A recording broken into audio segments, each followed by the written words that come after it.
But since we last spoke, MrBeast has just made history. Rumors are going around that there's something seriously wrong with Donald Trump, even after he was seen for the first time in days. Yet another CEO has just made a fatal mistake. Over 100 cremated human remains was mysteriously found in the middle of the Las Vegas desert, and for the first time ever, Putin, Xi Jinping, Modi, and Kim Jong-un are all meeting in person. Yeah, all of that and so much more. Subscribe to the channel because we're almost at 900k. And so, if you're ready to turn this bad boy gold, we're gonna stop the yapping and let's get cracking!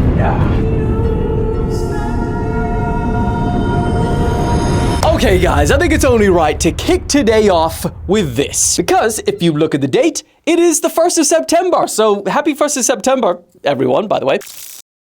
But also, that means that it is the official deadline for MrBeast trying to raise 40 million in 31 days. Obviously to provide millions of people with clean water. And last night, literally with hours to go, he jumped on a live stream just to push it over the line. There we go! We did it! We did it! We did the goal! Oh!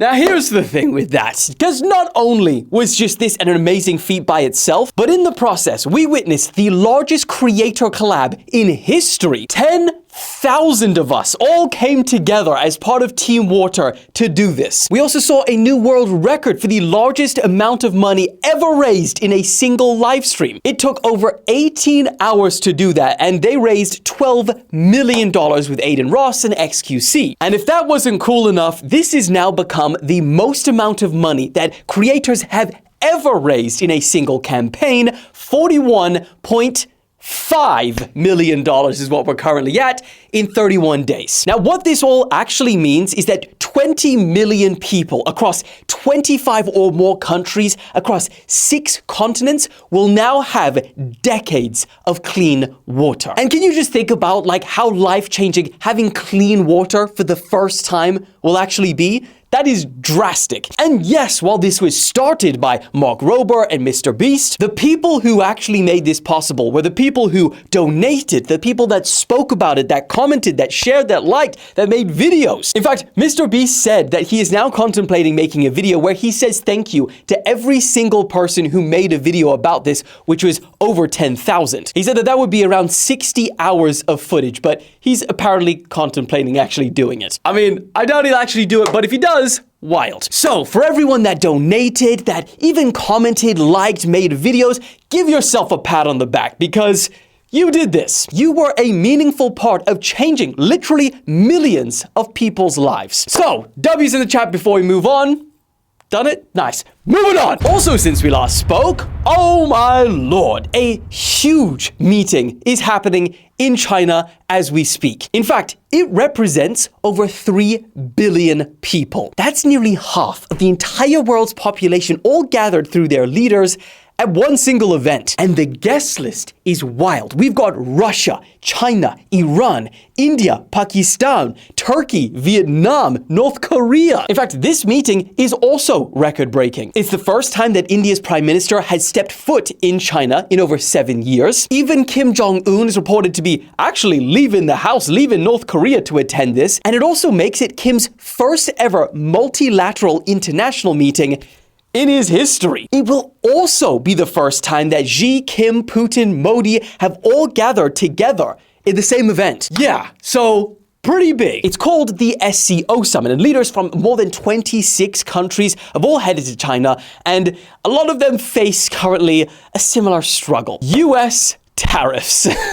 One of the most beautiful words I've ever heard. It's music to my ears. And actually, based on what's happened so far, I feel like the tariffs have actually acted as the WD-40 of diplomacy. Because just on day one of this event, India and China, the world's 2 most populous countries, have already made some landmark agreements. Xi Jinping said today the world is swept by once-in-a-century transformations. So it is the right choice to have partners who enable each other's success, little dig, and to have the dragon and the elephant come together. Now, as probably most of you would know, China and India haven't had the best of relationships over the last few years, but today, a lot of that is wiped clean because they even resumed direct flights between the two countries for the first time in 5 years. And they also spoke about their shared aim to make the international order more multipolar. Also at this meeting, Putin is expected to meet with Turkey to discuss the war in Ukraine, and he's also expected to hold talks with Iran to discuss their nuclear program. Xi Jinping took a couple shots at the US as he gave his talk in front of the dozens of world leaders, saying that the house rules of a few countries should not be imposed on others, describing them as bullying practices. And then he went ahead and took actionable steps to strengthen this group's ties. He pledged 2 billion yuan in grants for SCO members this year, and then an additional 10 billion in loans to an SCO banking consortium over the next 3 years. So yeah, there's that and a lot of other things that's happening in these meetings right now, but it's pretty safe to say they're strengthening ties. And I really wonder how much that has to do with what America's doing right now with their tariffs. Interesting. And also pretty crazy to see China, India, Russia, Iran, North Korea all in the same room at once. Whew, I wonder what's going to come out of that. Let me know what your thoughts are in the comments. Moving on. Also, since we last spoke, well, there's a crazy squad rollout in China. Over in the United States, a wild question has started floating around. Is Donald Trump dead? In fact, this has even led to the phrases "Trump is dead" and hashtag "Where is Trump" trending online. And this is all essentially because he, one, made no public appearances for 3 weekdays in a row leading to the end of last week, and that also the Trump administration announced that the president would be spending the Labor Day weekend with family, and he will be making no public appearances. And while that might not really seem like much at first, I guess it is pretty unusual considering how much he's been doing every single day since he took office. I mean, just in August alone, he made 26 public engagements, which is pretty much one a day. So they're probably thinking, like, God forbid he take a couple days off. But here's the thing that's kind of added fuel to this whole situation. Because over the past few months, there's actually been a lot of speculation about Trump's health. I mean, we've all seen the images of the bruising on his hands. We've seen the swollen legs. I mean, they came out and they said that it was like chronic venous insufficiency. But despite all of that, the president's doctors have responded to these concerns, saying that it's basically frequent handshaking, which I guess a lot of people don't believe. Because also, the bruises were seen on his left hand. He doesn't shake with his left hand. And then I guess, considering the last administration, how much are you going to trust the...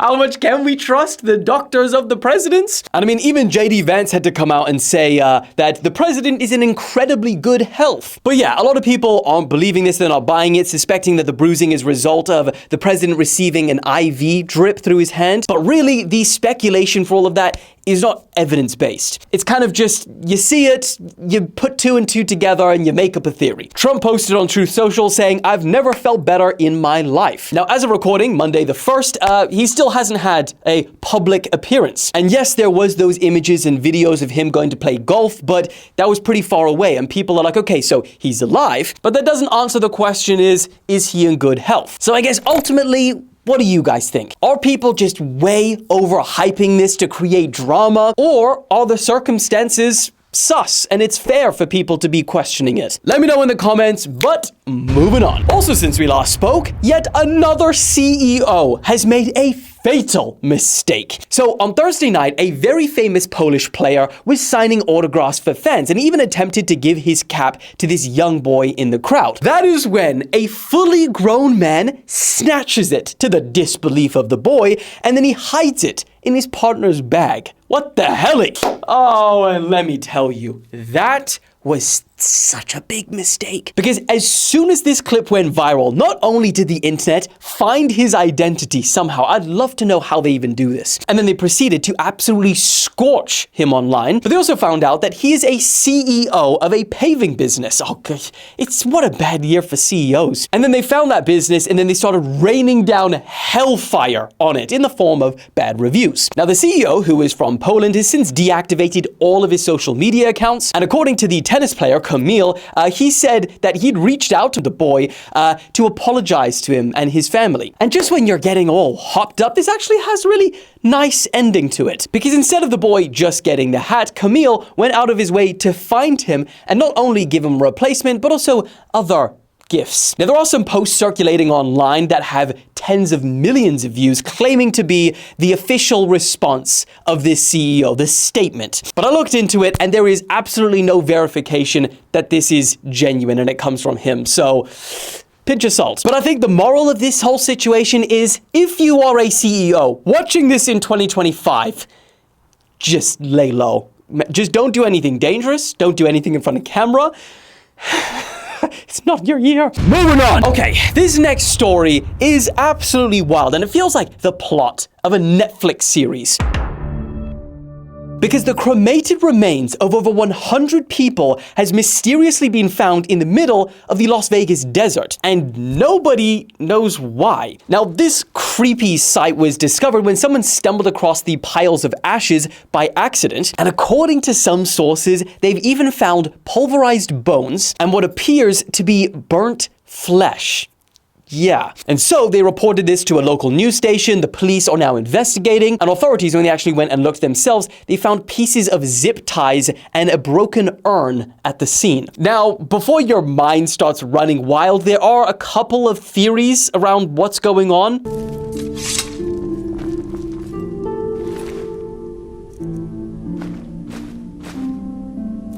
Some people are saying that it's probably just a lazy or poorly run crematorium, and they've just decided to dump the ashes, just in the middle of the desert, go away. But then also there's a lot more dark speculation, which maybe we'll just wait for this to get a little bit further before we talk about that stuff. But yeah, no confirmation as to what's going on with this whole situation, but when we do get a bit more reasonably verified information, I'll keep you guys updated. Moving on. Also, since we last spoke, everyone needs to know what's happening in Indonesia right now. Because over the last week, the country is seeing possibly the worst public violence that they've had in decades, with huge clashes between protesters and authorities. And while it started as fairly peaceful demonstrations organized by students, the situation escalated after a 21-year-old ride-sharing driver was run over and killed by a police armored truck. And so the protests turned into riots. City council buildings were set on fire. Fireworks were set off in the streets, and even homes of government officials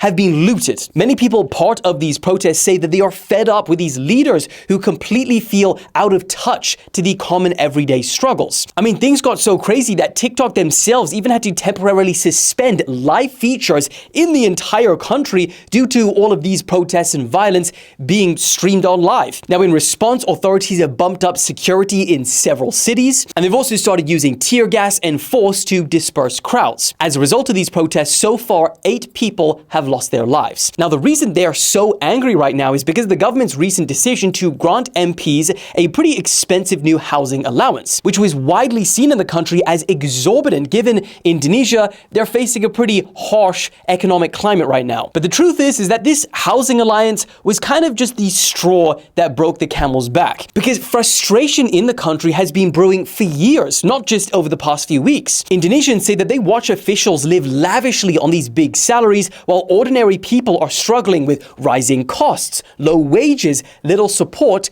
and government corruption. I mean, how many times have we seen this in multiple different countries in the last few years? And so now that anger is spilling out into the streets, turning years of frustration into loud demands for change. But of course, this is a developing situation, so let me know your guys' thoughts and I'll keep you guys updated. Moving on. And then for our last story of the day, this right here is the most peaceful country of 2025. So yeah, over the weekend, the annual Global Peace Index was released. And so, like every year, let's start with the world's least peaceful countries of 2025. We have Yemen, DRC, Sudan, Ukraine, and then Russia in dead last for the first time ever. Well, since this report, at least, because ever's a stretch.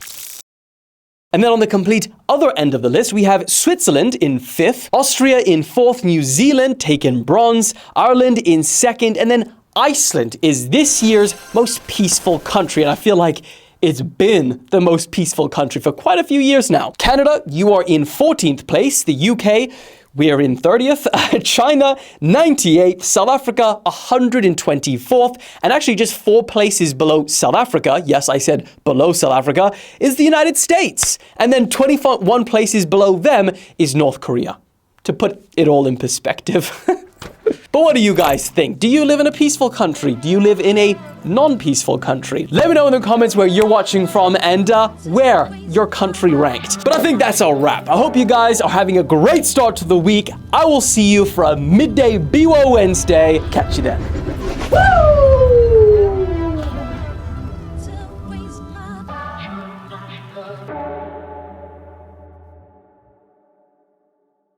And also because he announced that he would be, and then also because the Trump administration said that they would be, and then also because, oh my God!